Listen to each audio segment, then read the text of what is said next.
গত 50 বছর ধরে ভারত বন্ধু রাষ্ট্রের নামে বাংলাদেশকে শোষণ করে গিয়েছে।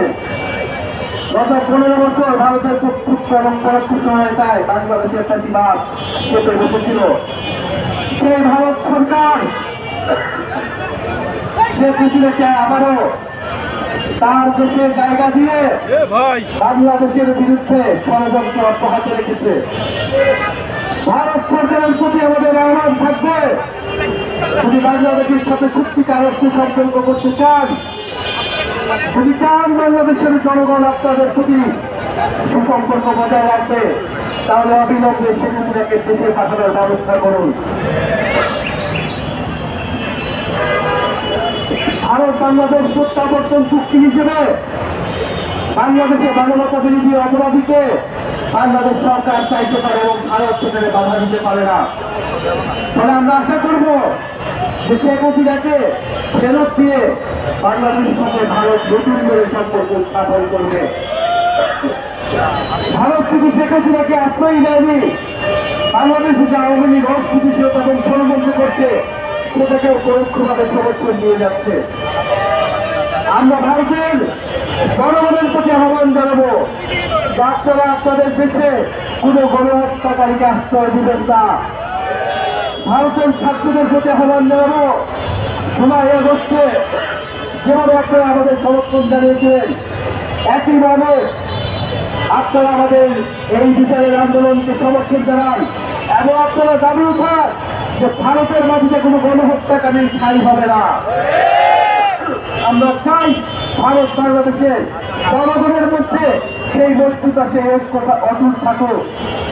প্রিয় সংগ্রামী বন্ধুগণ, বাংলাদেশে গত 16 বছর ধরে যেই খুন হয়েছে, মানবতা বিরোধী অপরাধ হয়েছে, তার বিচার যাতে অব্যাহত থাকে। শেখ হাসিনা সহ সে সকল পুলিশ এবং সন্ত্রাসীরা জুলাই আগস্টে গুলি চালিয়েছে, তাদের বিচার যাতে অব্যাহত থাকে। এই ট্রাইব্যুনাল এবং বিচারের কোনো কার্যক্রমে যাতে বাধা তৈরি না হয়, নির্বাচনের পরেও যাতে এই সকল বিচার অব্যাহত থাকে, সেই প্রতিশ্রুতি অন্তর্বর্তী সরকার সহ সকল রাজনৈতিক দলগুলোকে নির্বাচনের আগে দিতে হবে। আমরা শহীদ পরিবারদের কাছে, জুলাই আহত যোদ্ধাদের কাছে প্রতিশ্রুতি মাত্র বাংলাদেশের সংস্কার এবং বিচারের মাধ্যমে আমরা গণতন্ত্রের পথে উত্তোলন করে দেব। সংস্কারের নামে, জুলাই সনদের নামে ফ্যাসিবাদ বিরোধী দলগুলো এই জুলাই সনদকে তাদের রাজনৈতিক বড় কষাকষি হাতিয়ারে পরিণত করেছে। আমরা বলবো, অন্তত বিচারকে আপনারা কলুষিত করবেন না, আপনারা ভারতের সাথে আপোষ করবেন না।